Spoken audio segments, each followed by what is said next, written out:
السلام عليكم ورحمة الله وبركاته. الشمار كفودة جولي ورمو ndike sani yuna gafa ya qabdu hordoftoota kiyya qaqqaalii fi gaggaarii akkam nagaa keessanii warri namoota garaagaraa keessatti argamtan obboleeyyan kan koo akkam nagaa fayyaa keessanii harka fuuna shamaasniin jedheen jira baga nagaa taatanii anis nagaa fayyaa kooti alhamdulillah kunoo deebi'eetiin jira siniin jedha.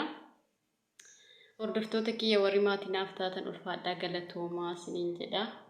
Warri maatinaaf hin ta'in immoo subscribe naaf godhaa, warri YouTube gurguddaa qabdan share naaf godhaa na gargaaraa siniin jedha. Wala guddisnu wala gargaarru wal guddisuun aadaa keenya haa ta'u wala guddisnu waliin aguddannu siniin jedha obboleeyyan kan koo. Hedduun isin jaalladhaa naaf jiraadhaa warri maatinaaf taatanii warri share gootanillee na gargaaraa jirtanu hedduu isaa isinirraa gammadee jira siniin jedha. YouTubein kiyya haaraadha wanna ta'eef dogoggora jirullee naaf himaa. Sababni isaatis dogoggora keessan naa barreessa dogoggora narra jiru akka sirreeffadhutti naaf himaa siniin jedha obboleeyyan kan koo qaqqaalii fi gaggaarii. Wal sirreessuun aadaa keenya wanna ta'eef waan isinatti himtan hunda isaa yoo na fudhadhaa asitti dogoggorteette jedha dogoggora kiyyaan naa barreessaa koomentii jalatti siniin jedha.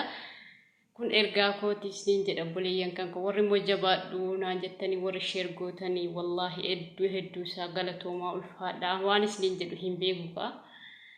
Rabbummaan jeezaa keessan akaffalu siniin jedha obboleeyyan kan koo.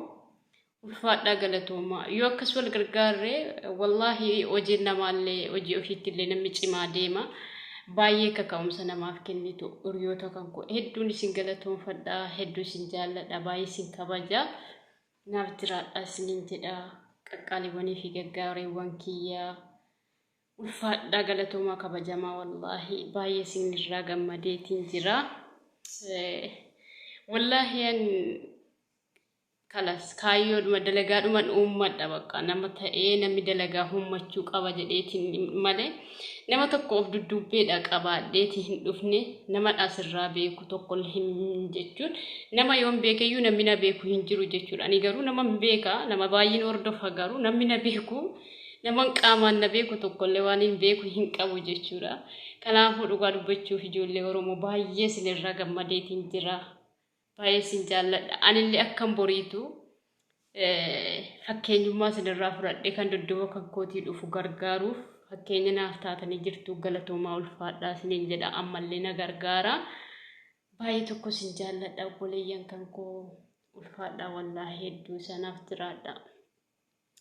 Anna akkasii obboleeyyan kan koo namni gorsa walii fudhachuun barbaachisaadha. Yoo wanti badiinarra jiraate na gorsaa naaf barreessaa siniin jedha. Arraafas marratti dhaabbadhaa yeroo biraatiin walitti deebinaa ulfaadhaa galatoomaa obboleeyyan kan koo baay'ee isaa isinirraa gammadeetiin jira. Hojii kan kootti na cimsitu gara fuulduraattis jedhee abdii isinirra kaa'adheen jira. Sababiin isaatis ammumaanuu baay'ee na jabeessaa jirtu wanna ta'eedhaaf jechuudha. Wallaahi galatoomaa. Bagan kan keessan ta'e Oromoo naaf jiraadhaa ulfaadhaa siniin jedha galatoomaa ulfaadhaa.